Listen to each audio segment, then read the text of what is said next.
Swig a drink. This is private, though, isn't it? Mm-hmm. Good. Well, it's unlisted because I need to go rip it onto the iPhone and then edit it from there. So, Okay. Anyway, oh, you know that really hurts. Put that in outtakes. Yeah, you know. Right, ready? Yep. Cool. Hello and welcome back to season 2 of Desert Island Films with me, Gashead Steve, where I invite somebody onto my side of the island, my populated side of the island, and we talk about films basically. So you've got 8 films you can pick from, and preferably your favourite 8 films of all time, and 2 films that you really should have seen by now but haven't. But obviously, after talking about them now, you will rush out and watch them. Today is a very, very special guest and a very special host guest as well, because today's guest is me. We're going to go through my favourite films. And my special host today is my partner in crime, who resides the other side of the island from me, and that is JL76, John. Hello. Hello. Thank you for having me as guest host, Mr. Head of Gas. Thank you for who? Thank you for being my guest, mate. My partner in crime. So it's going to be exactly the same format. I'm going to go through my films, but John is going to be presenting it. So, John, the floor is yours. Thank you. And first of all, I have to say you're very lucky you caught me, because I was just about to look up for the night on the island and go through my secret tunnel to go back onto dry land, as it were. But you just caught me in time. It's kind of weird being a kind of guest host on your channel, but it's good. It's an honour, and it'll be interesting to hear what your films are, because you're always asking us what our films are. So yeah, season 2. I'm glad it's back. Glad it's back. Yeah, I mean, obviously, before we got on with the films that you've picked. But no, I know you're a big movie buff. Obviously, if anybody's watched your channel, they'll see your movie wall, all your posters. So, movies obviously plays a big part in your life. Yeah, massively. It always has since I was a kid. I mean, like born in '76, so sort of like '80s films was. For me, the bread and butter when I was growing up. So that, and obviously computer games. So yeah, massive movie buff. Movie buff? Movie buff? Buff? Who said buff? Buff? Is that not the right word? It might be. Movie fan. Movie fan. Movie goer. Movie. I'll ask you a question. I'm going to jog your memory. I'm going to test your memory. First of all, what's the first film you've seen that you remember watching, and what's the first film you remember watching in the cinema? Oh, right, okay. The first film was cinema. I've got pretty much nailed down. The first film that I saw that I remember actually sitting down and watching was Salem's Lot. Oh, yeah, Stephen King's Salem's Lot, which I think I missed half of it. I literally must have been. I'm not incredibly young, because I remember I've got 2 older sisters, and they stuck it on. We had a couple of VHS cassettes. I think I've mentioned this before on there on Desert Island Films about my dad had Monty Python and the Holy Grail, Tarka the Otter, Alien, Salem's Lot, Police Academy, and Emmanuel. Oh, that's a bit of a risky one, isn't it? Yeah, it's a bit of a risque one, but yeah, we went for Salem's Lot, and petrified of it ever since. And it was only literally about 15-20 years ago I rewatched it, and watched it properly, and it's not scary at all. So I don't know what I was on about when I was a kid. I find that a lot with films back in the day that were scary. Then you watch them again as an adult, and you're like, that's not really scary. No, not. Do you know what? Not at all. And randomly, so my wife mentioned to me the other day that she watched the Amityville Horror, and she said it was like a straight to TV movie. It wasn't creepy, wasn't scary, wasn't anything. And and again, I watched Friday the 13th, the first one, on Horror Channel about 3 o'clock in the afternoon. Yeah. And it didn't prompt me for a password or anything. So how tame would that have been back I then? know. I remember watching that as a kid as well. But I remember my mum and dad would always they would always get on a Saturday night and leave us with a babysitter. But they'd also always go to a video shop and get us the videos to watch, and they're always horrors. Even though we were young boys, I get them a horror. That's no problem. It's like Amityville Horror, the House of Eyes, and Poltergeist, and all this. It was a different world back then, though, mate, wasn't it? It certainly wasn't as PC as it is these days. So yeah, what about cinema? What was the first one in the cinema? The first one in the cinema, it would have been The Jungle Book. However, I kicked up such a storm in the morning, being a spoiled little kid. Yeah. Dad took Tracy and Sarah, my sisters, and left me at home. Oh, However, it's probably the best thing ever that happened, because when he came home, I think he felt so bad, he bought me a little box of fuzzy felts. If you remember fuzzy felts. I don't remember Fuzzy Felts. They're literally, you know, felt, the cloth felt. And they're sort of like cut out shapes of farm animals and people and everything. You basically like, you know, make it all up on the thing. So yeah, fuzzy felts. I probably did have them, but my memory, as I get older and I drink more, my brain cells rot away and I don't remember things. I probably did have them when I was younger, I don't know. Nah. So yeah, sorry, that would have been Jungle Book. Yeah. However, the first film I saw at the cinema was Back to the Future. Oh, what a way to start. Now, what a film to go and see. I think it was Back to the Future, and then it was one of my picks, one of my number 2 picks. Yeah. So obviously we'll come on to that in a bit, but yeah. So two apps. Actually, no, tell a lie. I think it was Back to the Future, and then we went to see Teen Wolf. That came out the same year, I think. So yeah. Well done. And then it was my number 2 pick. Brilliant. Well, we may as well just get straight on with the films and get them out of the way. Not get them out of the way. I'm not rushing it, but just let's get them done. So yeah, I'll let you tell the audience your first choice. Yeah, my first choice is a recent film. It's a bit of a controversial one, actually, because I believe I know I spoke to Daz Cajonas Dolores about this, and my first pick is Mad Max Fury Road. And yeah, I mean, it could have quite easily been Mad Max 2 because they're very similar storylines. Yeah. Mad Max Fury Road for me was an absolute blockbuster of 2015. Loved every minute of it, to be honest with you. Yeah, I watched it in cinema last year myself, 3D, my first ever 3D film. Yeah, I thought it was awesome. Having never actually watched any previous Mad Maxes. So, oh, really? No, I know it's crazy, but I've got a box set now, so I'm going to sit down and watch them. But yeah, and so what did you think of the storyline then in Mad Max Fury? Yeah, you know, I think the storyline is very basic, and it's just it doesn't need a big storyline, to be honest with you. The acting is superb. The visuals obviously is superb. I think they've done a really good job on that. I liked the fact that sort of Mad Max or Tom Hardy kind of took a back seat. He wasn't the main character as such. Everything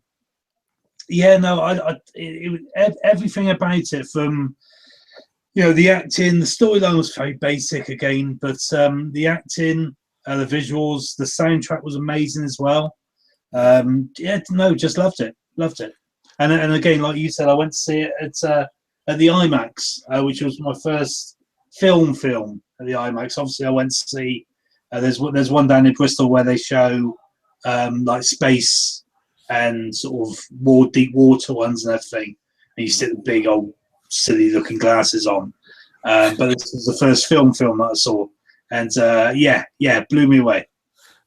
Yeah, I have to put the 3D glasses on top of my normal glasses. It's a bit strange, but I just found it was pretty much 95% action. It Yeah, was almost non-stop, and I like that about film. Just yeah, action, yeah, action, action. yeah. Me too. I mean, obviously, sort of like growing up in the '80s, what we pre-mentioned, it was like action stars were, were sort of the big business, but that seems to have died off a little bit, and it's now sort of like clever thrillers and everything like that. And I just think that Mad Max, hit all the right notes. Yeah. It was, as you say, quite interesting. Actually, I didn't know what to make of it. I thought it's quite interesting that Mad Max himself kind of take a back seat, and it Yeah, was more about I forget the woman's name. Sorry, it's all about the woman, the chick with the one arm. Solis Theron, is it? Is that her name? Quite possibly. Yeah. But yeah, it's brilliant. Again, I see that's happened a lot with me. I had a lot of films that I've seen reboots of. I've never seen the original films, so I've got nothing to judge them against. It's the same with RoboCop, the new RoboCop. People slag that off, but I thought it was great because Yeah, I I'd never enjoyed seen it that. Yeah, I before. enjoyed Yeah, Robocop. yeah. But Mad Max is brilliant. So, what would you say is your favourite part of Mad Max? My favourite, I think we mentioned this before the show, didn't we? My favourite part is basically, there's a bit of a spoiler here, but obviously they go off road and they're delivering some sort of fuel to, gang who's expecting them, and they're expecting a couple of people chasing them, but obviously there's a massive group of people chasing them, and I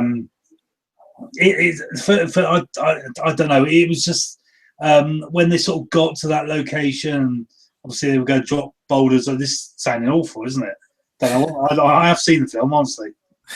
And they like go drop boulders on the pursuing cars.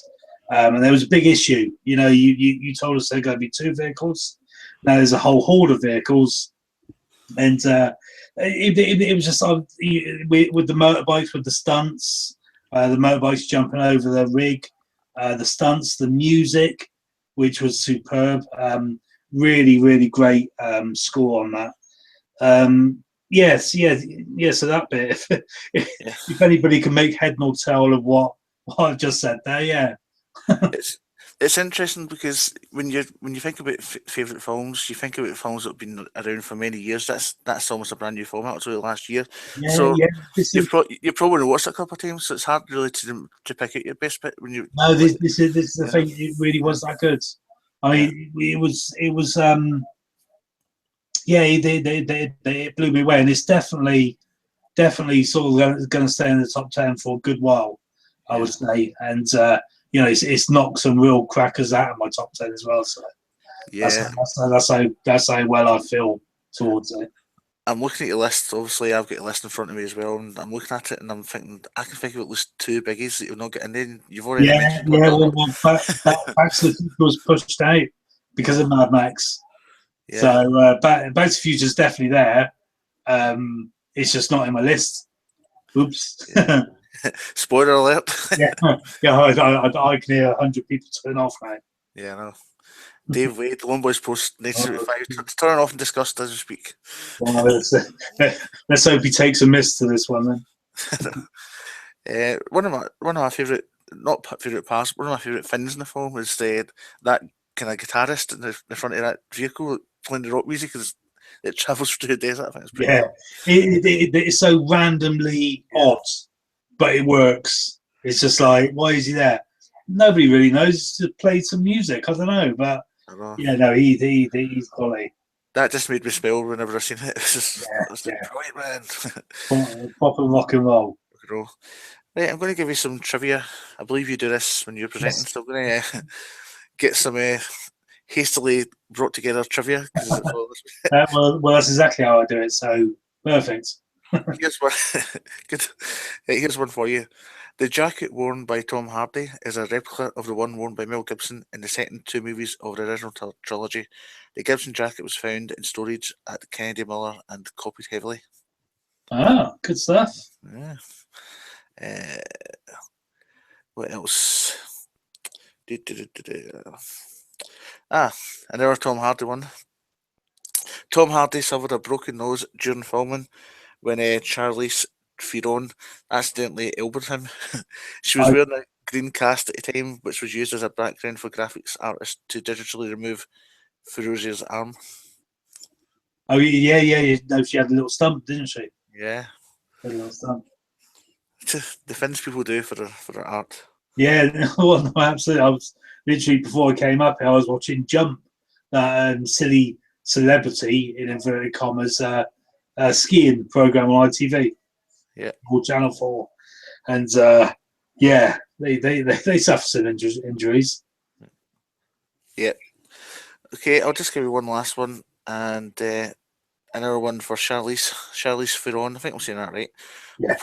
She reportedly shaved her head for the role of Ferozia, and as a result, had to wear a wig for her role in A Million Ways to Die in the West. Ah, okay. So there you go.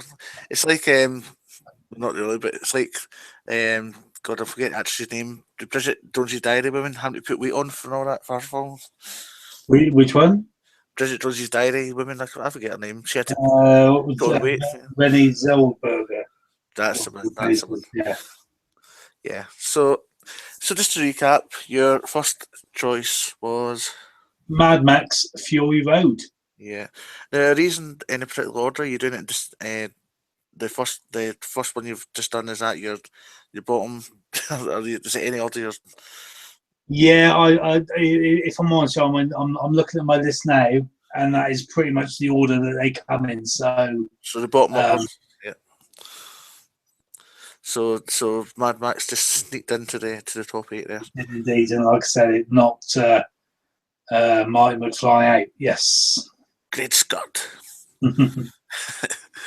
This is heavy. Okay. Right. No. and your number 7 choice, if we're doing it that way, then your number 7 is? Yes. My number 7 choice is Aliens. Aliens. Love Aliens. Loved it back in the day. Like I said, my dad had Alien on VHS. And that was one of the films that I did watch without being too scared, and loved it. You know, really entertaining, really good. And then Aliens came out, and what is there not to love? Great acting, great action scenes. No, it's absolutely superb film. This film came out in 1979, so you were only a three-year-old lad when it came out. What, Aliens?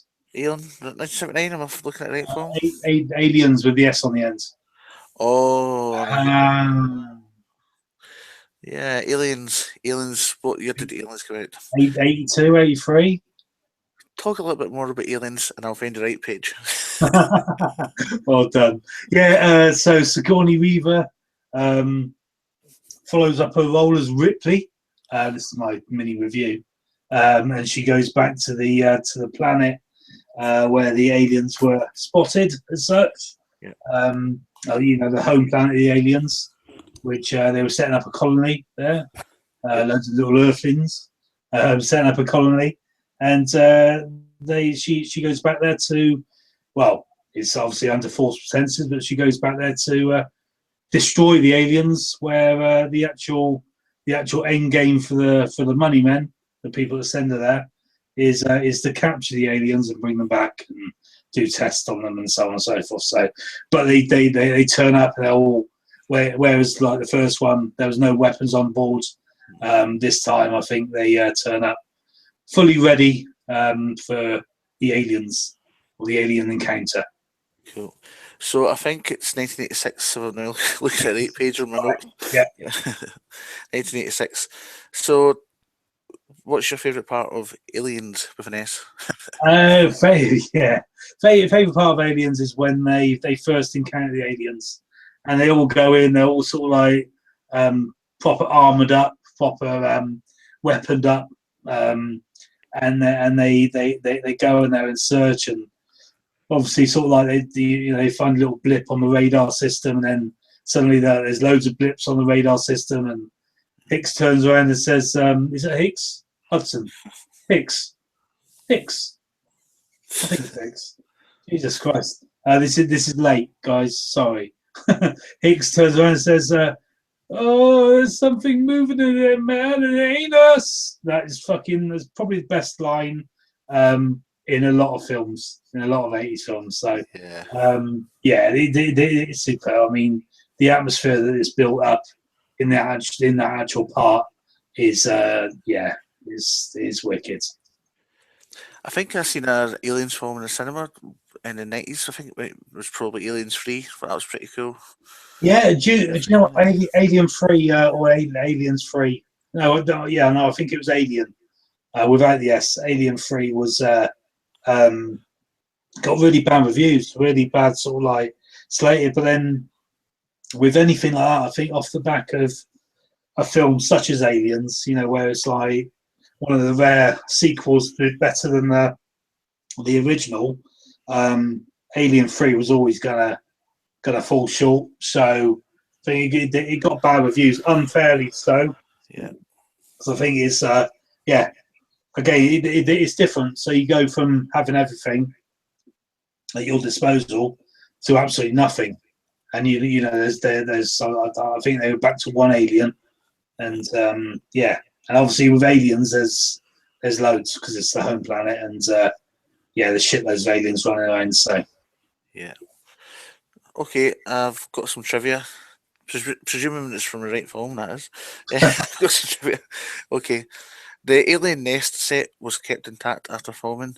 It was later used as the Axis Chemicals set for Batman 1989 film. When the Batman crew first entered the set, they found most of the alien nest still intact. Jesus, that scared the shit out of you, wasn't I know, you're ridiculous. Yeah. I think. In both the standard and special edition versions, the 15-minute countdown at the end of the film is indeed 15 minutes. I don't know. I think again, Daz picked aliens in his, and I think that was one of the trivia bits that I gave with you, which is actually really interesting because I was watching it on telly the other day on Sky, and I sort of timed it, and it was bang on 50 minutes. That's smart. It's very unheard of. Having Yeah, real time yeah. on that. Yeah. Yeah, I mean, usually it's like, come on, we got 30 seconds to go. And then sort of like 25 minutes later, 10, 9, and it's like, that's just unrealistic. I love the fact they were, bang on with their sort of like, that's the kind of particulars I like in movies. Yeah. Where like, that could have been a shit film. That's a really unique and classy thing to step by. Yeah, it's pretty cool. And one final one for this trivia on aliens. Why do I keep dropping the bloody S? Right, final one anyway. It was something about Sigourney Weaver, and yeah, here we go. Sigourney Weaver's Best Actress Academy Award nomination for this movie was the first ever for an actress in a role in an action movie. Right, okay. Yeah, good old Sigourney Weaver. Good old Sigourney. Good old Sigourney. So, just to remind the audience, number 7 on your top 8 countdown was Alien with an S on the end. Alien. Okay, if you can tell the audience number 6 on your top 8 countdown. Right, number 6. I'm not too sure many people have heard of this movie, but it's there's a remake coming out of it this year, I believe, and it's Ghostbusters. Of course, it's Ghostbusters. Never heard of it, mate. No, me neither. Low budget, cheap, nasty 80s movie. No, not many people have heard of it, mate. But it's pretty good. You need to take my word for it. I like how you give the little films a chance as well. Yeah, no, absolutely. I mean, you know, I could have chose, your big movies like Back to the Future and whatnot, but no, yeah, Ghostbusters. Yeah, I mean, obviously, we jest. Ghostbusters is a classic film, one that even I've heard of. Quality. I think the first time I saw it, obviously, way back when, it wasn't a case of some people come up on the cinema, and then what it seems to be now is like a couple of months later, it's out on Blu-ray or DVD or whatever. These films used to come out on cinema, and as like a young kid, you didn't always have the money to go to the cinema, or you didn't always have sort of this or that. But so it was, I kind of missed it at the cinema, and had to wait. I think it must have been about at least a year before it came out on VHS. And the release date, again, I don't remember how I got the release date, but maybe it was from the local video store. But the release date came and sort of went. A couple of days later, I went to the local garage, who at the time used to rent videos, and I seen it out there, and it was 99p to rent overnight, and it was like, no, I need this. I rented it. I feel like some dodgy application form to get a card. God knows how I got away with it, but took it home. Really looking forward to watching it. Parents came home. No, you're not watching it tonight. We're watching this. We're watching that. So I had to take it back, and sort of like about a week later, when it came back on the shelves, I rented it again, and we eventually watched it this time. But there's nothing really we can say about Ghostbusters. It is fantastic. It's quality. And the storyline is unique, I think, to a film. Yeah, it's a classic cast as well. It's really good actors. The Bill Murray, Dan Aykroyd, yeah, and what's the chap that died recently? Howard Ramis. Yeah, So, 1984, of course, it came out, and I mean, the story is just amazing.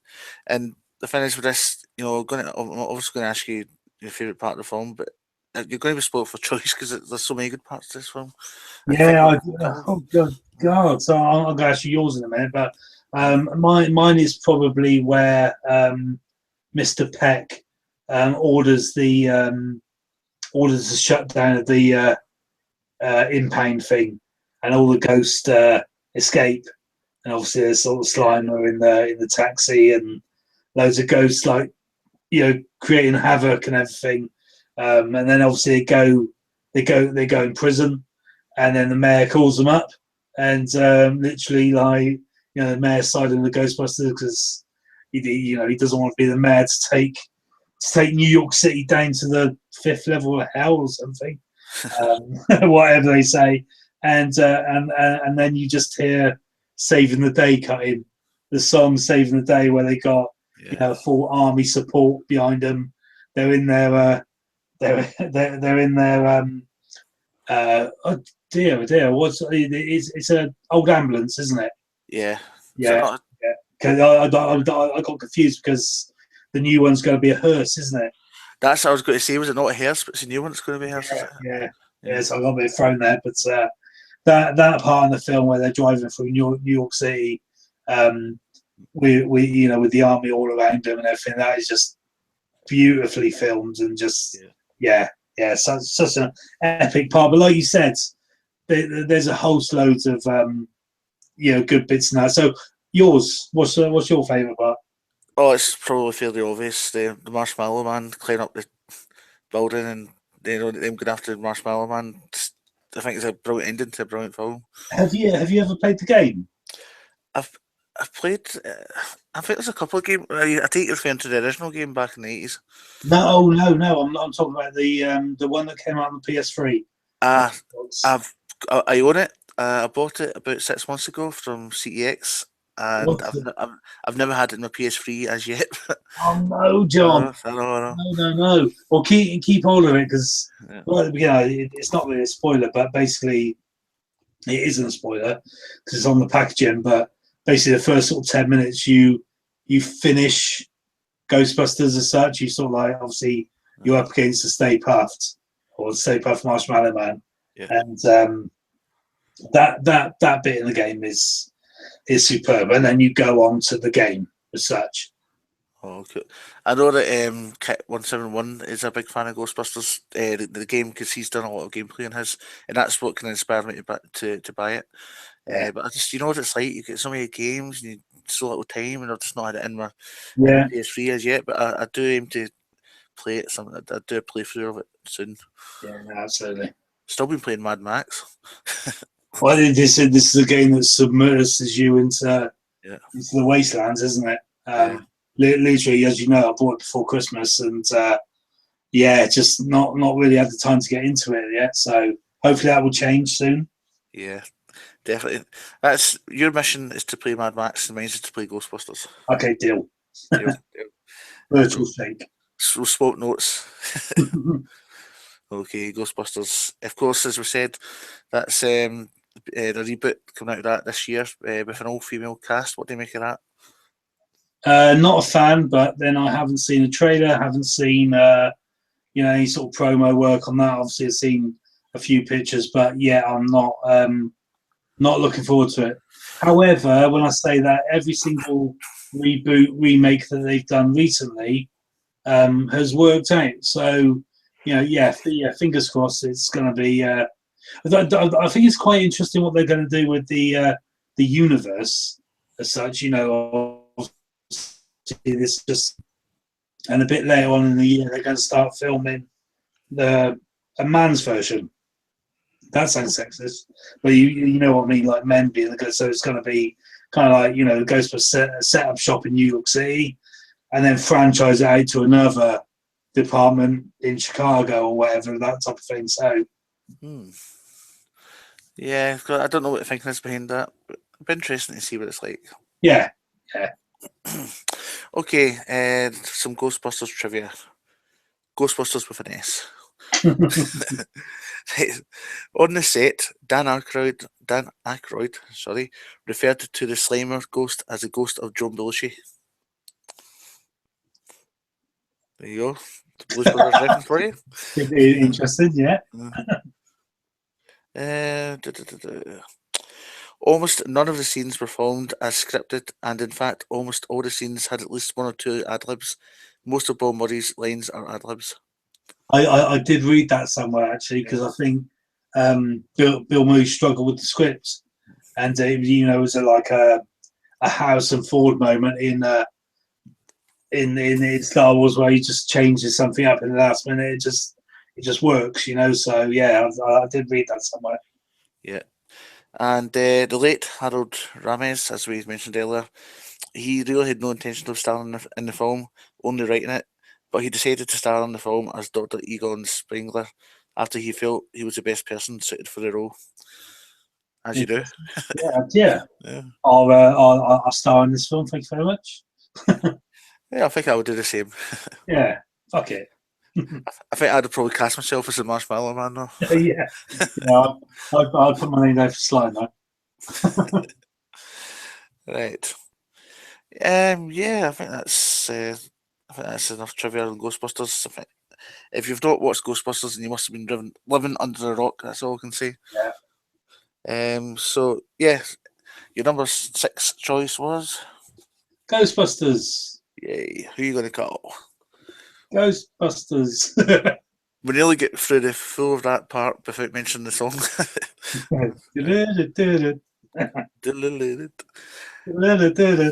Ghostbusters. That's laughing, isn't it? That's laughing. Okay. The next choice, you're gonna have to educate me on this one because I've generally never watched it. But your number 5 choice is? It's a film called Vamp. It's 1985, I believe, and it's like one of those cheesy 80s horror films. It's set in sort of like best way to explain it in regards to like the actual film. It's kind of like a greeny, reddy, blue kind of tint to everything they do. So it's all lighted just differently. That doesn't make sense, but hey, you're watching me, so it's not going to make sense. It's basically a couple of kids who go to like a frat party in their local college, and they want to join up with this particular group, and this particular group basically turn around and say, you need to do this for your initiation, and they basically turn around and say, I'll tell you what we'll do, we'll go and get you a stripper. So we'll get you a stripper for your party. We'll organise your party for you, and as long as you let us into our group. So this group say, yeah, go for it. They go and pick somebody up who's got a lot of money in a car, and basically drive down to the wastelands to go to a local strip. Well, not local. They go to a strip joint, and it takes a turn for the worse, where all the strippers are vampires. Nice. Yeah. Can't go why it's got Grace Jones in it, so that would possibly be enough to deter people from watching it. However, her character works really well. It's It's probably a perfect role for Grace, my mate Grace. Yeah, I was just reading up on that while you were talking there. I seen I was going to mention Grace Jones stars in the film. Yeah. I hope she's not one of the strippers. Well, randomly so she is. She's kind of the main stripper, which they want to recruit for this party, and that's obviously where they're sort of like she is the main stripper and the main vampire. But it's just anybody that's seen it, and it is quite an obscure film. If anybody's seen it, it's just it's just class. It's just like I watched it when I was younger. I just loved it. It's one of these films that I watched it once, and I think literally I went away, went to play football in the garden, came back, watched it again. It's one of these films that it's so like watching and so fun, and it's got Dee Dee Pfeiffer in as well, Michelle's sister. And back in the day, hello Dee Dee Pfeiffer. That's all I'm going to say, which obviously helps the movie. Yeah, really like watching when I was a young lad. But she isn't one of the strippers, unfortunately. oh, So yeah, that's a bit of a half a star off of that one. yeah, that's a bit disappointing. Apart from the strippers, what's your favourite part of this film? There's a part where this is going to be a spoiler, and anybody who hasn't seen it, you really need to close your ears. But basically, one of the two friends gets turned, and the other friend sees him dead, reports it to the police. The police come back to the venue, go into the bar, and he's there. Like nothing's happened, and so basically, like the friend turned and I said, "Oh, I don't know what's happened," and the police go off and they're talking, and he's like, "No, you were right," and the other friend's like, "What do you mean I was right?" He goes, "Yeah, I am a vampire type thing, and I'm now going to eat you." And it's just such a poignant moment in the film where it's like, what's going to happen? Where's this going to go? But yeah, that part. But the whole film, I could sit there and watch the whole film and enjoy it all. There's not one bit that really stands out and grabs you.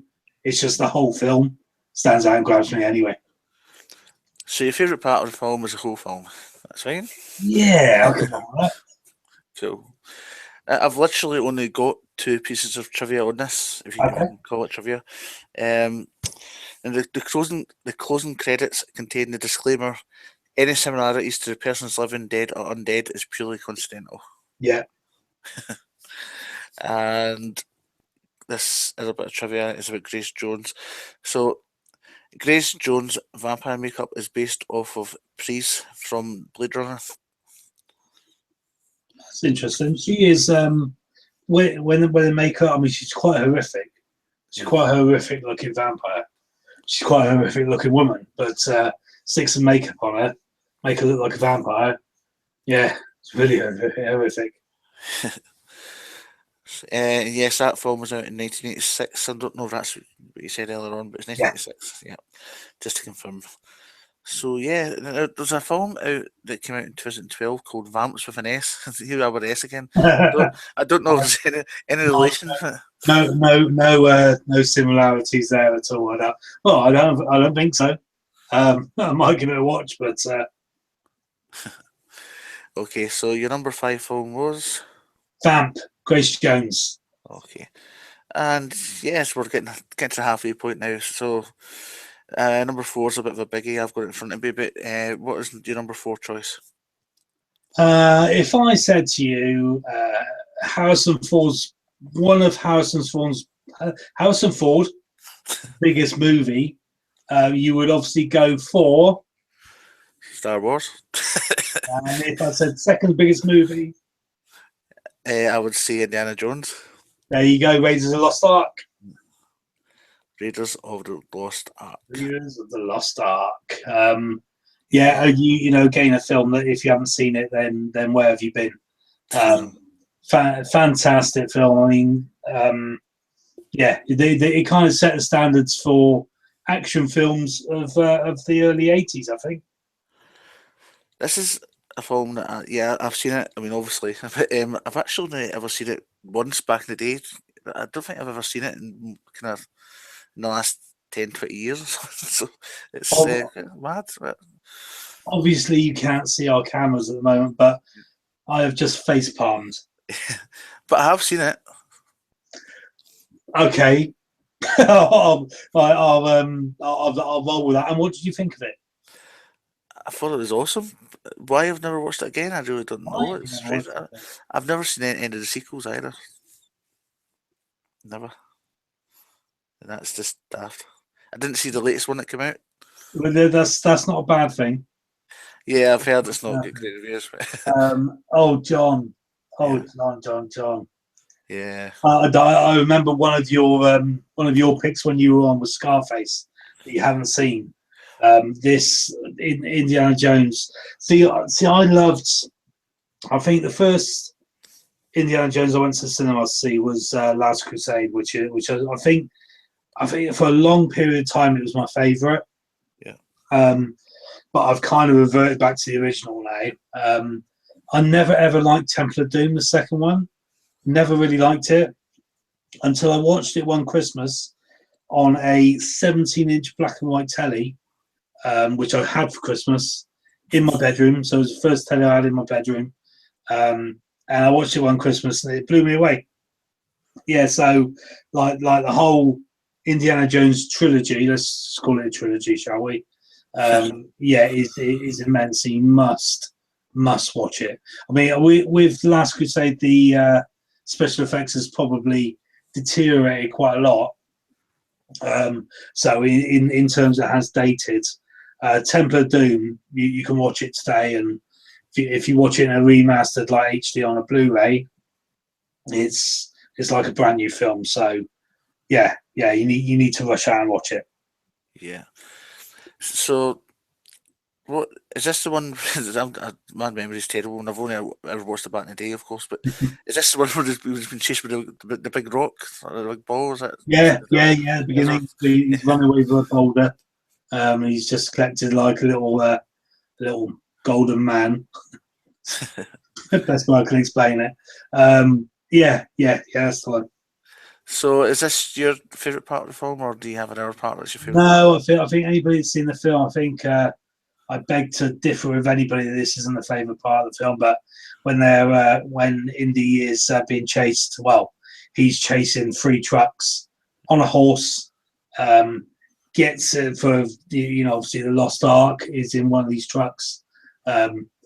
Jumps on the front, jumps into the driver's cockpit. I was going to call it, but the sort of passenger area, and he gets thrown out of the front, and he basically whips his whip around the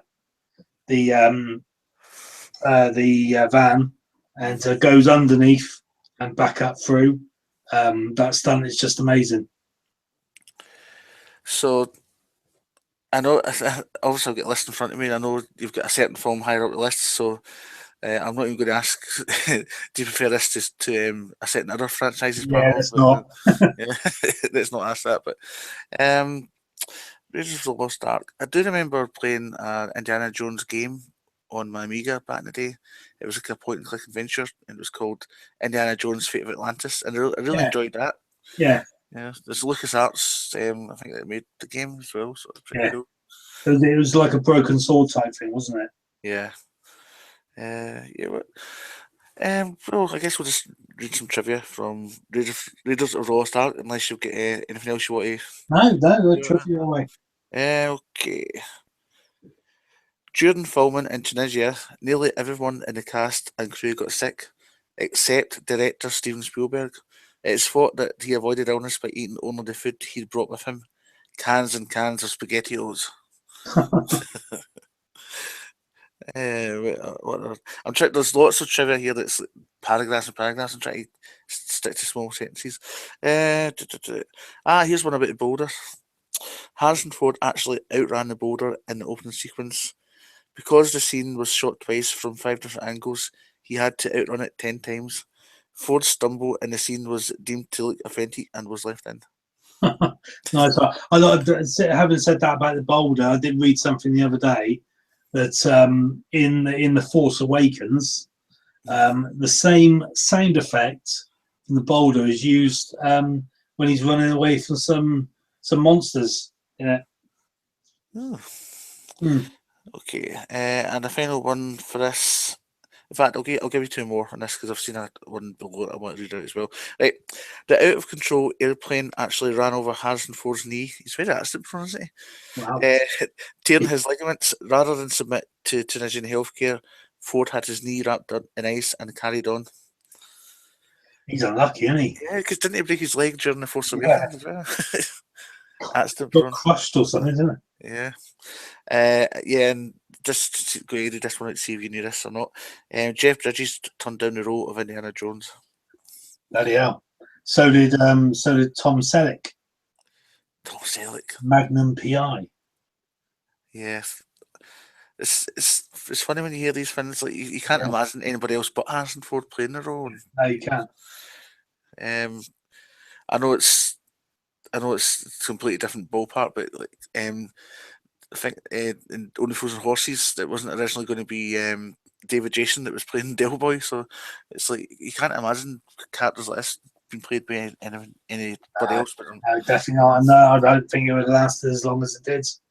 yeah.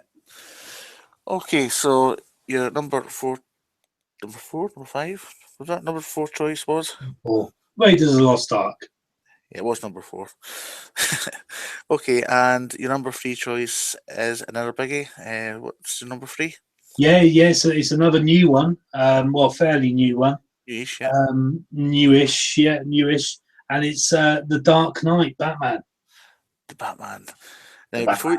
before you talk about this film, I'm going to let you talk about this film in a minute, but I'm going to tell you something, and you'll probably slap your face again. Oh my lord! I don't know if I want to. No, I've seen it. No, Oh, right, okay.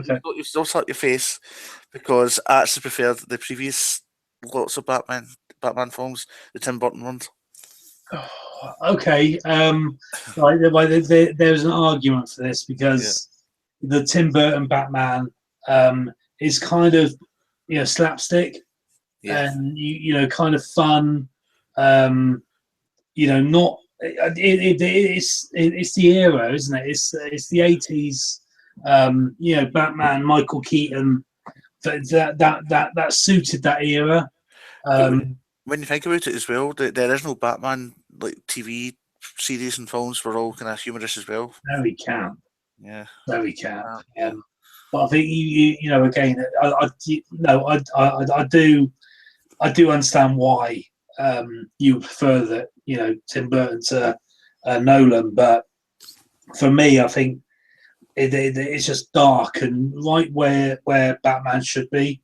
He's kind of a vigilante.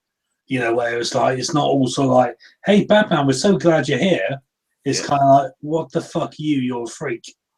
You know what I mean? And that I like. I think the X-Men done that really well because I remember that was the first kind of Marvel film that came out, and other than sort of like Captain America and back in the 80s where it was all like silly, like proper silly, and X-Men. I remember going to the cinema thinking like, okay, this can either be really shit, really sort of like crap. Hey, I'm a superhero, so on and so forth, or it can be good. And as soon as they started as soon as the story started going on, and it was like, you're mutant, you're a freak. I like that, and they felt freaky because they were different, and it's like that. That's real life for me. That's kind of like what would happen, rather than hey, it's Batman. Hey, it's Batman to save the day. It's like what? What was that? It's more gritty. Yeah. It is, but like I say, it's more movies to today are like that. They're very sort of like dark and sort of like it is trendy to be that way. whereas like in the 80s it was trendy to be all, you know, Flash Harry and kind of like the, you know, the way it was. So yeah, no, I'll back you up to a certain extent there. But no, the Dark Knight for me, the story's great. The acting, obviously, Heath Ledger as the Joker was out of this world, and yeah, no, The Joker, yeah, I mean, Jack Nicholson was a great Joker, but I think Heath Ledger played it brilliantly as well. And there's definitely an argument for Heath Ledger, you know, beating Jack Nicholson, but it's all personal opinions, of course. yeah. This is the thing. It really is, and you know, something that works for one person. You know, again, they are fantastic films. Tim Burton, you know, they are, like Batman Returns is a superb film. Yeah. It's just my preference over what Batman should be is Nolan's. The Nolan sisters. Christopher Nolan, the Nolan sisters. Yeah. Yeah, I mean, Batman Begins, the first one, that really went into the backstory a lot, didn't it? Where he's, you know, Yeah, Bruce Wayne's parents getting murdered and things like that. yeah. Which, This is the thing. I mean, you can tell the story over and over and over. I watched Gotham quite recently, you know, TV show. so did I. Yeah, it's not bad. It's really not bad. It's just not. You know, it's not what you would imagine to happen. Obviously, with a lot of films, you watch them and you fill in the gaps with your own imagination. I think that's you know, that's the sign of a really good film where you could do that. Yeah. And then when somebody tells you your imagination was wrong, and they kind of like stick something in front of you that really isn't what you would imagine it was, it kind of doesn't sit right. If that makes sense. Yeah, because the Batman that came out in 1989, the Tim Burton one, that didn't go too much into the backstory of. No, it was Batman. I mean, this is that is what it was in the era. I remember the hype to that. That was, you know, something quite special. But Yeah. So, favorite part of the Dark Knight? the hand on heart, there are so many. There are so many favorite parts. Again, it's the whole film, but I think, you know, what kind of like laid the foundations of the film is that bank heist in the beginning.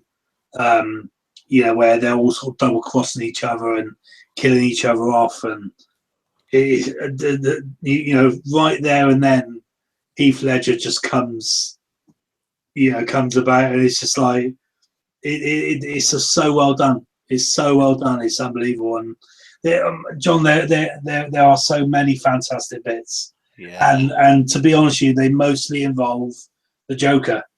You know, when Batman's interrogating him. Yeah. Or, sorry, the policeman's interrogating him, and he's like, "Oh, what are you gonna do?" And then suddenly Batman's standing behind him, and he beats the shit out of him, and the Joker's just laughing at him. He's like, "You've got nothing on me. You've got nothing. You're not gonna break me. This is you know, we're both the same. We're both, again, it comes back to what I was saying before. We're both freaks. You know, they don't like us. We're more the same than you imagine, and or you think. It's there's so many great parts, but the part for me is that beginning, the heist, the bank heist. Yeah, cool. Another great actor in this film, of course, is Michael Caine, who plays Alfred. Yeah. So a veteran actor. And funny enough, we were just talking about Heath Ledger. You know, both of us were kind of leaning towards him being a better Joker than Jack Nicholson. It says here in Sir Michael Caine's opinion, Heath Ledger beat the odds and topped Jack Nicholson's Joker from Batman 1989. Yeah. So good old Michael Caine agrees with us. Good on Michael. Yeah. Right, time for some trivia from this film. So Heath Ledger, obviously there's got to be a lot of trivia in Heath Ledger because he played such a big part in this, and then obviously he passed away shortly after filming, I believe. Excuse me. Heath Ledger's sudden death on January 22nd, 2008 prompted immediate speculation over the film's state. Soon after Ledger's tragic passing was announced, Warner Brothers Pictures issued a statement that verified that Ledger had finished all his scenes in principal photography, as well as post-production performance, first making the Joker his final completed film role. What a way to go! Yeah, you see, it's sad though, isn't it? It's like, you know, It is.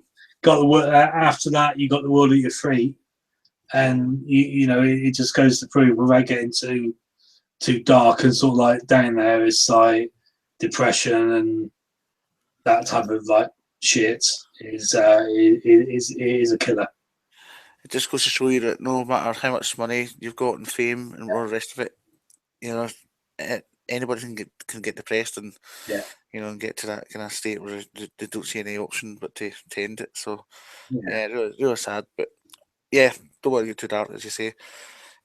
But a lot of these facts are about Heath Ledger. So now this last one, I'm just going to say Heath Ledger designed the Joker makeup himself using white clown makeup and cosmetics from a drugstore, reasoning that since the Joker himself would design and apply it, Ledger should do so as well. Once his design was approved, the makeup team was responsible for replicating the look each day for filming. There you go. Quality. Quality. Quality, man. So, yeah, so number 3 was The Dark Knight. Dark Knight. Dark Knight. So, I mean, you've had so many awesome films already, so this top 2 have got to be really special. And I think any fans of Gashead Steve will probably hazard a guess at least one of these films, and we've already hinted at another one. But number 2 is? It is Rocky Four. Yes, Rocky Four. of course it is. Yeah, had to be. And this is a very close 1 and 2, if I'm totally honest with you. And Yeah. one has only just pipped it because I couldn't fit another one of them in. But we'll talk about that in a minute. No, Rocky Four. Another film that I went to the cinema to watch. Went with my sister Tracy. I think it was the second Rocky film I saw, or that I seen. The first one was Rocky Two, which I loved. Then Rocky Four. Then I watched Rocky One. Then I watched Rocky Three. And then obviously, like it turned south for Rocky Five. But action, big hair, big personalities, bulging muscles. I sound quite camp. Bulging muscles, great fights, great choreography. What's the word? Choreography. Choreography. That's the one. Fantastic soundtrack. Tragedy, of course, in the death of Sir Apollo or Sir Creed. And training montages to die for, and of course the final fight doesn't disappoint whatsoever. So yeah, amazing film. Is this the one that had Burning Heart by Survivor in it? Yeah. Classic montage. I'm picturing it in my head just now. Yeah, The, Rocky. the only one I didn't like was Living in America, James Brown. That for me, it fit the film. It was good. It was perfect for the film. But I did have the cassette, the LP. Obviously, when it came out on CD, and it's actually one of the very few albums that I bought on iTunes. Legitimately. Do you like collecting film soundtracks? Yeah, I'm massive into soundtracks. More so into scores of soundtracks. So again, like the Rocky soundtrack was or Rocky Four soundtrack was good in ways that it had songs, normal songs, and of course war and the training montage tracks as well. So that's again probably one of my favorite soundtracks of all times. It's interesting, with film series, often as the numbers get higher and the sequels come out, usually the sequels are not really well thought of. But this, I mean, this is obviously the fourth in the Rocky series, and you're putting it right up there above the first three. So it Yeah, must be. but you know, again, the sort of like the era, you know, sort of mid-80s. It had to be big, and you know, the same year I think Rambo, First Blood Part 2 was coming out. So Sylvester Stallone was the man of the year. You know, again, the storyline, somebody coming over to, you know, USA and sort of like taking over his crown and killing his best mate. It sounds terribly cheesy. For anybody who's not into Rockies, probably said, "Well, you know, they're all the same kind of films, aren't they?" They're not at all. They're so not, and that kind of annoys me because clearly you haven't watched the films. Yeah, the actor's amazing. Yeah, I, I'm, I'm trying to think. There's a specific part. I can't remember what it was, but in the Rocky Balboa film that came out recently, as well, not recently, but you know, in the last 10 years, yeah. that I remember was about that film that I was, and I don't like admitting it, but I was almost crying. You know that, and that acting was just superb. I don't know if it was maybe what's his name died. You know, his trainer. Mickey. Yeah, was it? Did he die in Rocky Balboa? He, Spoiler alert. Yeah, I think he died in Rocky 3.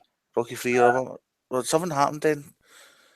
Something happened in Rocky Balboa, and I'm just trying to give an example of how good acting is, even because I'm always had me in tears.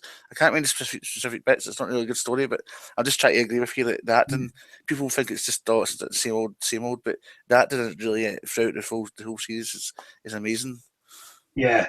Yeah, And you know, again, it's so cheesy, but you see it on like billboards and sort of like yeah, advertising things. It's like, and it is so poignant what he says, and it's like you know, life ain't all sunshine and rainbows. It's a very mean and nasty place. I don't care who you are; it will kick you to your knees and keep you there if you let it. Now, you, me, nobody is going to hit as hard as life. yeah, But it ain't about how hard you hit. It's about how hard you can get yeah, and keep moving forward, how much you can take and keep moving forward. That's how winning is done. And it's like, that to me, is yeah, all right, you know, it's cheesy. It's all sort of, I used it in a promo with Chris on Home and Away as well. But it is so poignant. It is a case of, you know, you could be the hardest person in the world, yet if you know, you get depression or something happens in your life that you can't deal with, you might as well be a nobody. You know, you might as well sort of like just give up, yeah, which obviously isn't the way forward. But that's what that, you know, text is all about. It's about, like, you know, you can get kicked and you can get kicked and you can keep on coming back. You can keep on moving forward, and it's like, that's how to win at life, rather than just like get kicked and think, "Ow, I'm not doing that again." You know what I mean? So anyway, that's yeah. so, yeah. I'm just trying to remember that bloody part. But anyway, what's your favourite part Like from Rocky Four? Adrian's died. His Yeah, wife's died. Um, might have been Polly. Something happened. Paulie dies in the new one, but he doesn't actually die. He's just like, oh, there's his grave. Cheers, mate. It might even have just been as simple as when he visited Adrian's grave and Yeah, said, we did it," or whatever. So it might have just been yeah. that part. It's just, I think What was that again, John? you know, when they visit, say, Adrian's grave after What did you say? after he wins, and he says, "Oh," it says we did it, and they said the same line in Rocky Two. Yo, Adrian, we did it. "Yo, Adrian, we did it." And I think maybe even just that. It's just because he's such Yeah, a great actor, yeah, and like the character is just so lovable, and yeah. so things like that it just kind of spark you off because you know it seems so genuine. But that's well, I really enjoyed Rocky Balboa because it was him struggling with all his fame, all his fortune, and everything. All that's gone, and it's kind of stripped him down to the bare man that he is. And you know, he turns up at his son's workplace, and he's like this high flying banker, and he's not ashamed of him, Yeah, but he's kind of like, "Dad, what are you doing here?" Do you know what I mean? Like people are coming over saying, "Hey, this is Rocky Balboa," and it's like that's the whole struggle. That's not what he doesn't want that fame and fortune. He doesn't want that pat on the back, say, "Hey, you know, you're Rocky Balboa. Can I have that? Can I have a signature? Can I have a photo?" He just wants to be loved by his son. Yeah. He just wants to be there for his son. And it's it really is a case of like Rocky is so deep, beyond the whole fighting, beyond the whole sort of like glitz and glamour. Yeah. The actual storyline, the actual characters are really poignant and meaningful. Yeah. So Rocky Four. In fact, Rocky Four. So, what's your favorite part of Rocky Four? I think my favourite part, actually, do you know what? I don't think until I know. It's the training montage, and it's a bit where Hearts on Fire kicks in. So it's literally they do the first training montage where it's all cool, fab and funky. Then Adrian pops up and it's like, you know, I'm here for you, I'm supportive of you, and you know, let's win this. Let's kick this guy's ass. And then sort of like the training takes on a whole new meaning. It's a case of like everybody's supporting you, mate.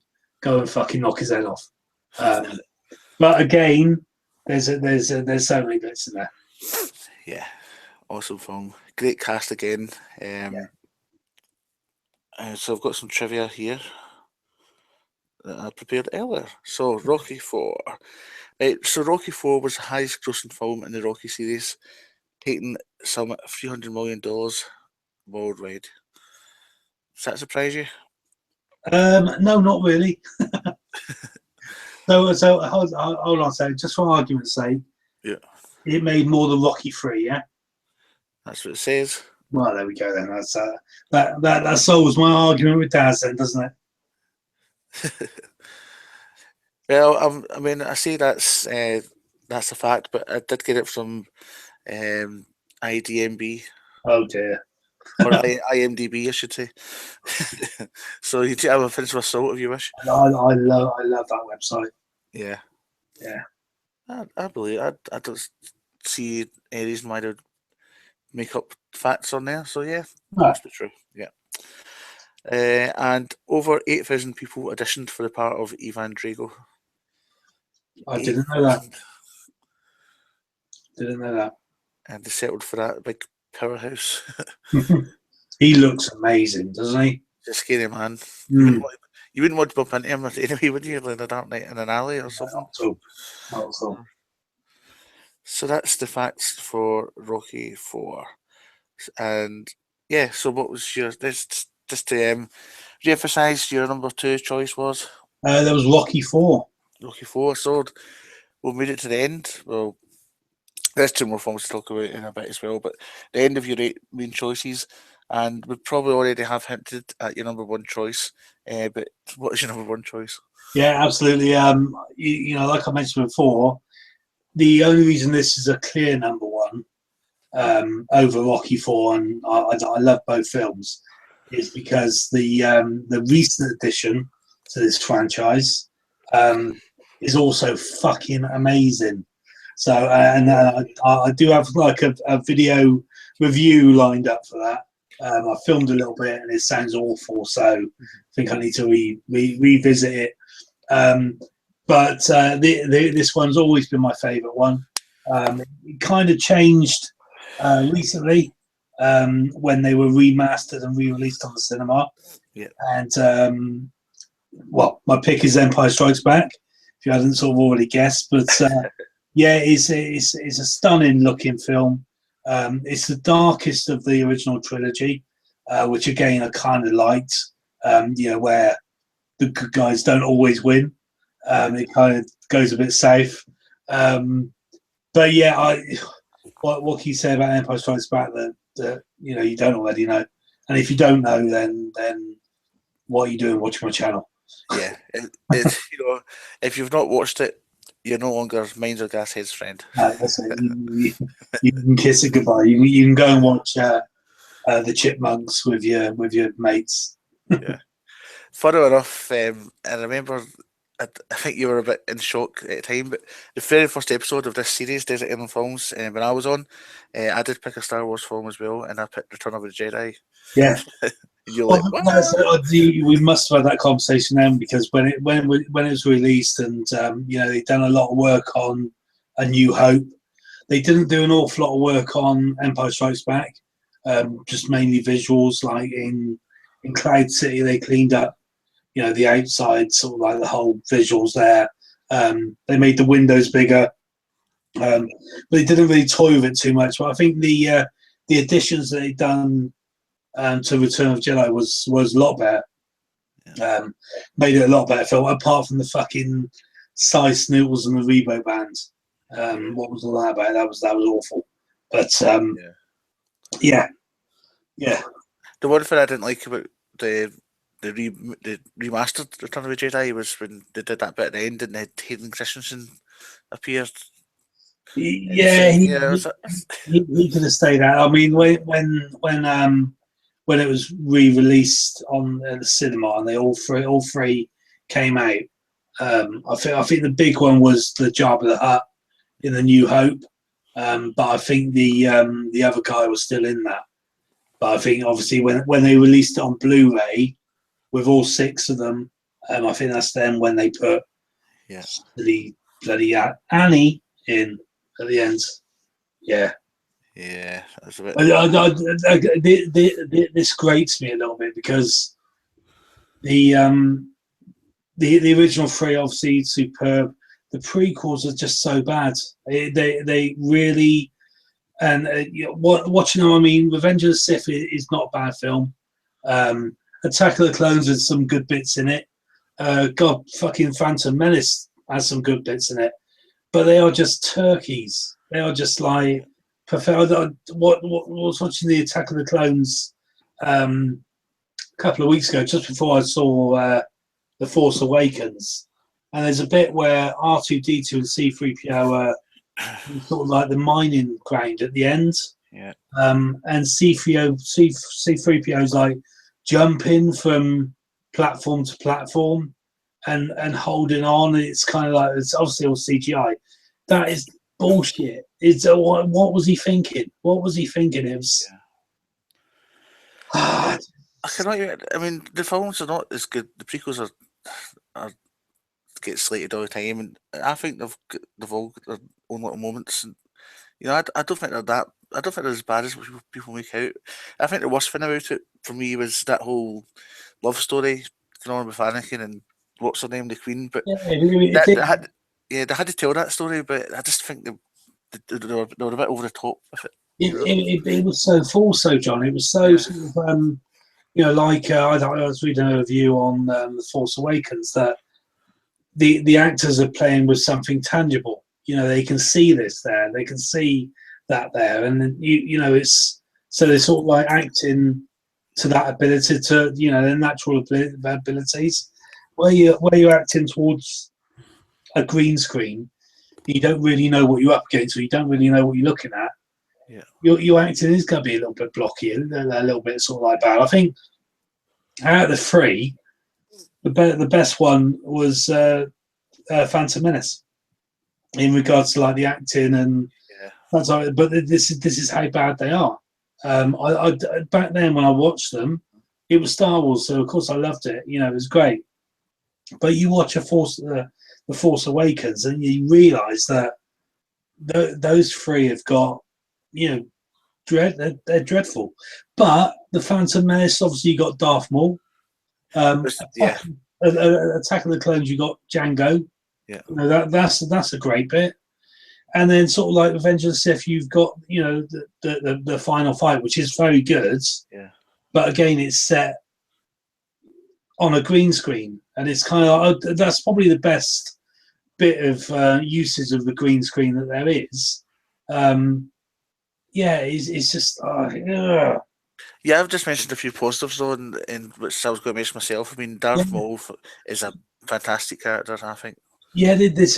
I mean, all the things that he'd done so right was completely ruined by Jar Jar Binks, or completely ruined by C-3PO hanging on the side of a platform, or completely ruined with the love story. It's like you can oversee little things, but these are major sort of like plot holes that ruin the film. When you watch it, if it was all good, if it was all Darth Maul, wicked, excellent, but it ain't. It's not. And then to kill off what is let's face it, the sick for badasses anyway, aren't they? But you've got Darth Vader. Okay, he's cool, and he's making a return in Rogue Squadron, so I'm looking forward to that. You've got Kylo Ren, who's kind of building into a good character. You got Darth Maul, and then you got General Grievous. It's like, why? What characters are these? Christopher Lee was awesome.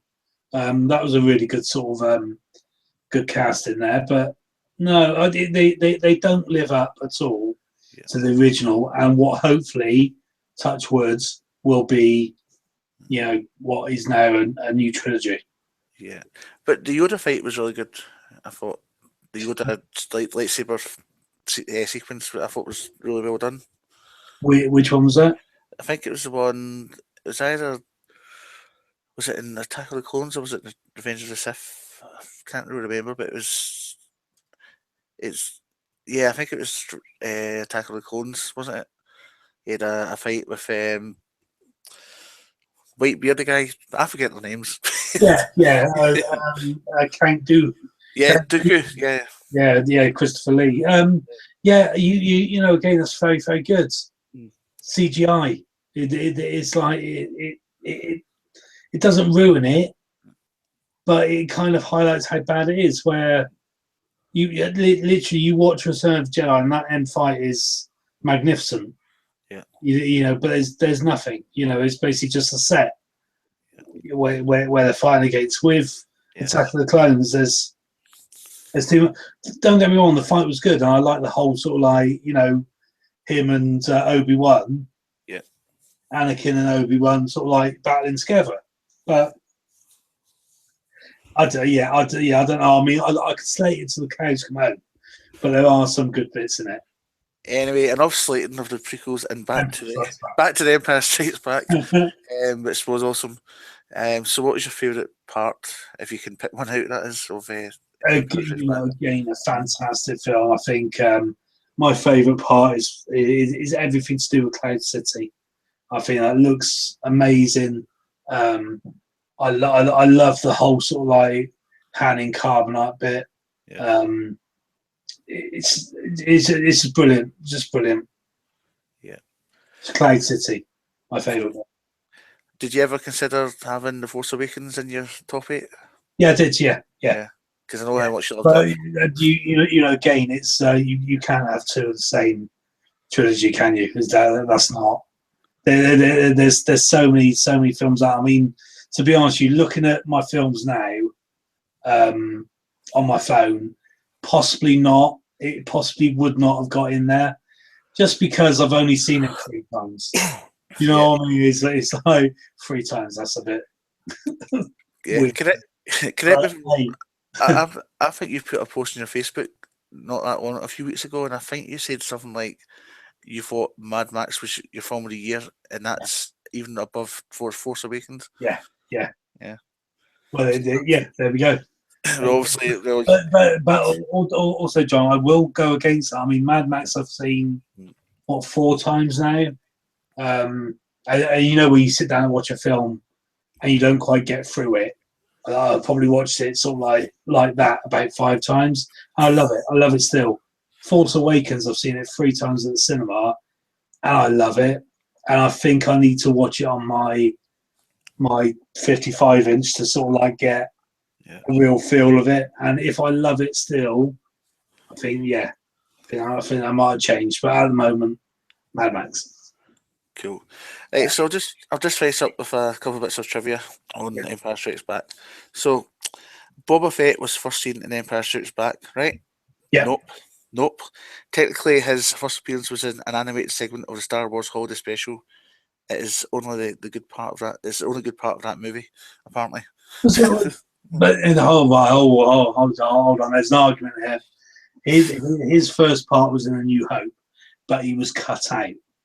So then the holiday special came about, but the holiday special was, when was that? 83. Yeah, I feel like. So Return of Jedi territory then. Yeah. Yeah, I think it was around about that time, aye. Oh well, Oh well. that's that argument anyway. And the picture I've got for this one is Empire was the first movie to have a number by its title in opening credits. That's it. Five. Yeah. Empire was the first movie to have a number by its title in opening credits. V or 5. Yeah. The original Star Wars was not called A New Hope or Episode 4. This came later. That's right. Yeah. Yes, it is. So there you go. That's my 2 facts on The Empire Strikes Back. So Wonderful. yeah, your number 1 film of all time as of now is Empire Strikes Back. yes. So that leaves us with 2 more films to talk about, and these are the ones that you really should have watched. There's one in here. I mean, I've got the list in front of me, as I said, and there's one in here that really shocked me. Shall we leave that one to last? Yeah, let's do that. The first one you're going to mention, I don't think I've seen it either. This is going to be a short conversation. Yeah, the first film that you've not seen that you should have seen is Apollo 13. Apollo 13. So what makes you think now that you really should have watched it? I mean, you've gone all these years without watching it. It's right. I love Tom Hanks. Mhm. Amazing actor. It's space, so I love space. It's critically acclaimed, which kind of means nothing really. But obviously, like if there's quite a few people saying this film, you really must see it, then yeah, it's definitely worth sitting down and watching. But no, it's just one of these things that I never saw when it came out. Just never really got around to it. So has somebody been badgering you to watch it, or is it just something you've kind of thought of No, yourself? not at all. It was on Sky a couple of weeks ago, and I really was in the frame of mind of watching it. Yeah. Started watching the first 5 minutes, got sidetracked, started playing on my phone, turned it over for football, that type of thing. You know how that works. Yeah, I know. I'm actually watching football in the background as we speak. We'll get Olympic Marseille against PSG. Uh-huh. Yeah, because Stephen Fletcher's playing for Marseille now. Anyway, I digress. So Apollo 13, it came out in 1995. Yeah. As you mentioned, it's starred Tom Hanks, but also starred Kevin Bacon, Bill Paxton, Gary Sinise, and Ed Harris. So a brilliant cast as well. Directed by Ron Howard. Yeah. And obviously it's based on the Apollo 13 space mission, which was America's third moon landing mission. Yeah. Do you know what I was thinking? Have I watched this? And I've not. The one that I have watched is I don't know. It's not even that similar, but it just reminded me of it. But the one I have watched is Armageddon. Not the same. No, not the same at all. Not the same style. No. If you just said Armageddon and is it Deep Impact? Yeah. Another design. They came out in the same year, the same month, I think. Yeah. No, I actually, you saying that I enjoyed Armageddon, so I'm not done that. No, they're both set in space. That's where the similarities end. Yeah. So yeah, I remember when I was on the first show, the 2 films that I picked that I haven't seen that I really should, I think, were well, Scarface, you mentioned it earlier on, and Escape to New York. That's right. Yeah. I went out and bought both of those films on the back of that. Still not watched them, but I've bought them. But you have to do the same. You need to buy these films, but unlike me, actually watch them. Yeah. No, will do. I might buy that Apollo 13 myself. Let's see, what soundtrack? But it was a score. So you like your scores? So maybe you like the soundtrack as well. Yeah. Conducted by James Horner. and released in 1995 by MCA Records. I do actually like the soundtrack. Got the main theme on my Spotify now, so Fun enough, there's a James Brown one on this as well. You mentioned James Brown earlier. no, Yeah. he just You've got the Who on it. Jimi Hendrix. It's got a brilliant soundtrack. Annie Lennox. And, yeah. Apollo 13 is the first film that you've not seen that you really should. yes, Now, this is the one. Now, you mentioned earlier on you were slapping my head with some of the things I was saying, yeah. but this is the biggest head slap ever. People are going to fall over when they hear this. I really can't believe you've not watched it. Tell the people this film that you've not watched. You know Well, what? this is another cinema story with my dad's. I think he was going to take us, but we were naughty, so he didn't.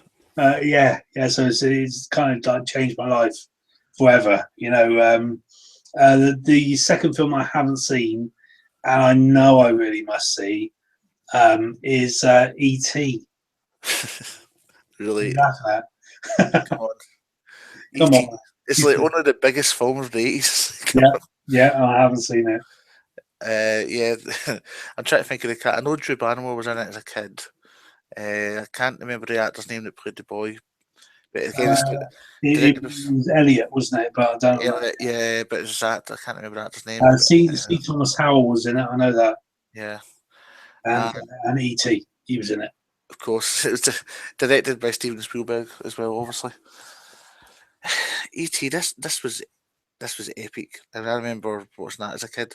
But the show that I don't know if they did this in your school, but in my school, they used to in primary school they used to like sit you down in a big hall and show you films, to show you a movie. And I remember watching this in school in the school hall with my class. E.T. That's Amazing that's how film. you saw it. That's the first time I remember seeing it, and I think we also rented it from the local video shop Oh, VHS back in the day as well. And it's just I was just amazed by it. I was just in total awe of it. It's see, your boy's fantasy. I fear that I've missed the boat with it. Yeah, Like what we were saying about sort of like Indiana Jones and yeah, Temple of Doom. That hasn't dated at all. Apollo 13, that hasn't dated at all. yeah. I'm worried ET's dated. I'm worried I'm going to watch it and think, well, what are those shit? So I think that's why I've like held off Yeah. on watching it. It was released in 1982. As I said, directed by Steven Spielberg. Spielberg also produced by Spielberg. Right, starring Dee Wallace. That's the name I recognise. Dee Wallace. I wonder if she played the mum. Can't quite remember. Cast as well. That wasn't the woman who played the mum in Gremlins, was it? She did, yeah. And Dee Wallace played the children's mother. I was right to say that. Drew Barrymore played the Gertie, Elliot's mischievous 5-year-old sister. Yeah. Elliot was played by a chap called Henry Thomas. I don't wonder whatever happened to him. But we'll find out. Let's look. Let's look at his career. Right, acting career. Filmography. Here we go. So he was in Cloak and Dagger in 1984, where he was nominated for Young Artist Award for Best Leading Young Actor in a Feature Film. Yeah. Have you seen that film, Cloak and Dagger? No. No, not either. I think I would recognise these films. Not really. Frog Dreaming, Valmont, Fire in the Sky, Legends of the Fall. Legends of the Fall with Brad Pitt, isn't it? Yeah. Yeah. He was in Gangs of New York, 2002. Okay, yeah. Didn't know that. Dear John, 2010. And he's got a film. He's currently got a film that's due to be released this year called Ouija 2. Ouija as in Ouija board. Ouija 2. Oh, yeah. No, I've seen the original. The original. Yeah. Ouija. So he's certainly still kicking about anyway. Yeah. It's not exactly well known, but he's certainly still kicking about. Henry Thomas. Drew Barrymore has become the queen of rom-coms. Yeah. D. Wallace, you reckon she played the mother in the Gremlins as well?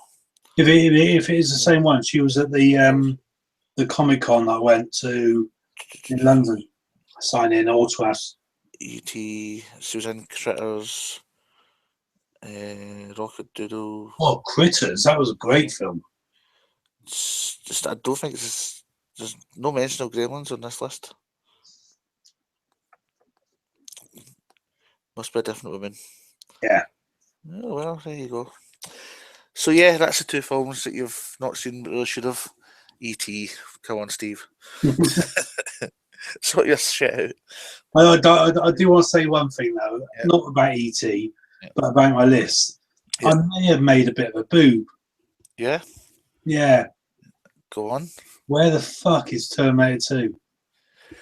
That was, I was saying earlier on, there's a couple of emissions. I was surprised we were in there. That was that Back to the Future and Terminator.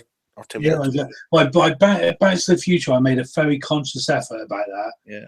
Because it was like a bit controversial, but obviously it's my list. But Terminator 2, I would say, would have pipped in there somewhere. But made a decision. So, okay, so let's just say Terminator 2 gets an honourable mention. It certainly does. Very honourable mention. Yeah. So that's it. Came to an end. I've really enjoyed presenting your show on your channel. Well, thanks very much. And I'll hand it over to you to wrap it up, seeing as it's your channel. Now you've got me. I don't know what to say. Well, no, seriously, mate. Thank you so much. I mean, this is obviously the start of season 2, so I want to do something. This is going to sound really arrogant. I want to do something special. I have a really special guest on, and that's me. Obviously, it is kind of. I've done exactly the same thing. I had Mr. Harold Rutherford Jack present. I remember. Yeah, I remember. I was a guest on one show, so yeah, it's got to be done. It's got to be done. Yeah, it has to be done, definitely. So, guys, thank you very much, John, for hosting the show.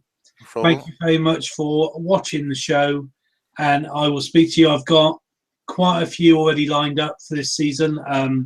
Got to film a hand load, so there's going to be like a weekly update as such. Yeah, I hope you enjoy it. If you've got any advice, any sort of like mentions, any tips or anything, please leave them down in the comments below, and I will sure to entertain them as long as they're good. Thanks a lot for watching, guys. From me and John, take care. Speak to you soon. Bye-bye. Bye-bye.